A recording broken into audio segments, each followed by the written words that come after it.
નમસ્કાર મિત્રો, જય ગૌ માતા। આપણે વિડીયોના મારફતે અવારનવાર કહેતા હોય ગાય ગામડું ને ખેતી આપણે કાયમી ધોરણે જોડાઈને રહેવું જોઈએ। એ જ લક્ષ્ય સાથે આજે ફરી એક વખત મેં ઘણા બધા વિડીયો બનાવ્યા। એ બેનના એ છે બ્રાન્ડ છે એમની કપિલા બ્રાન્ડ। કપિલા બ્રાન્ડના પેંડા છે, શ્રીખંડ છે। આજે ઘી પણ આવ્યું, એક મિત્રનું ઘી હતું તો આવી રીતે પાર્સલમાં ઘી આવ્યું છે।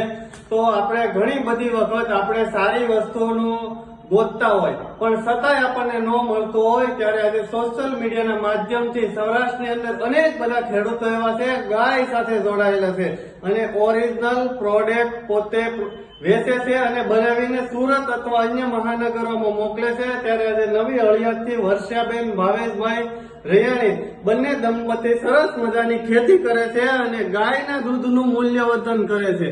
આપણે ઘણી બધી વખત એવું કહેતા હોય કે ખેતીમાં કઈ વધતું નથી। એમને 20 વીઘા જમીન છે, એમાં 6-7 લાખનું કદાચ ઉત્પાદન લેતા હશે શિયાળો, ઉનાળો અને ચોમાસું, પણ સાથે સાથે એમના ઘરમાં પત્ની વર્ષાબેન જેઓ વર્ષના 4-5 લાખનું જે આ ગાયના દૂધનું મૂલ્યવર્ધન કરે અષ્ટાંગ મહેનતથી, જેઓ દરરોજ રાત્રે 12 વાગ્યા લગી પેંડા બનાવતા હોય અથવા તો શ્રીખંડ બનાવતા હોય અથવા ગાયનું ઘી ગરમ કરતા હોય, એ બધી ઔષધિથી બીલીપત્ર અને એ રીતની ઔષધિથી ગુણવત્તાયુક્ત ઘી બનાવતા હોય। તો આજે પેંડા આવ્યા, સાથે ઘી આવ્યું, શ્રીખંડ પણ છે। તો આવી જ રીતે ખેડૂતોના સંપર્કમાં રહેજો। તો ખેડૂતો આત્મનિર્ભર રહેશે તો જ ગાય અને પશુધન ટકાવી રાખશે। બાકી ખેડૂતોને જયારે નુકસાન થવા મળશે ને ત્યારે પશુધન અને શ્રમ ઘટાડી દે અને બીજા ધંધા અપનાવશે। ધંધામાં તો કિસ્મત હોય તો દરેક ધંધા તમે કરી શકો, પણ જયારે ખેડૂતને સાથ મળશે ને ત્યારે જ ગામડા જીવિત અને ધબધબતા રહે।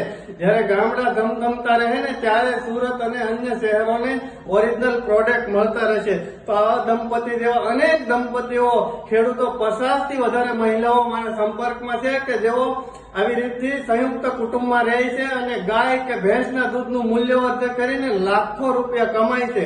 ત્યારે આ બેનને મારે આજે વિડીયો તો ઘણા બનાવ્યા, પણ આજે ગર્વ સાથે વિડીયો કહેવાય કે અમરેલી જિલ્લામાં વર્ષાબેનને ખેડૂત રત્નનો એવોર્ડ એનાયત કર્યો હતો શૈલેષભાઈ સકપરિયા અને અન્ય રાજકીય મહાનુભાવો, મોટા ઉદ્યોગપતિઓના હાથે એનાયત થયો હતો ગઈ 21 સપ્ટેમ્બરે।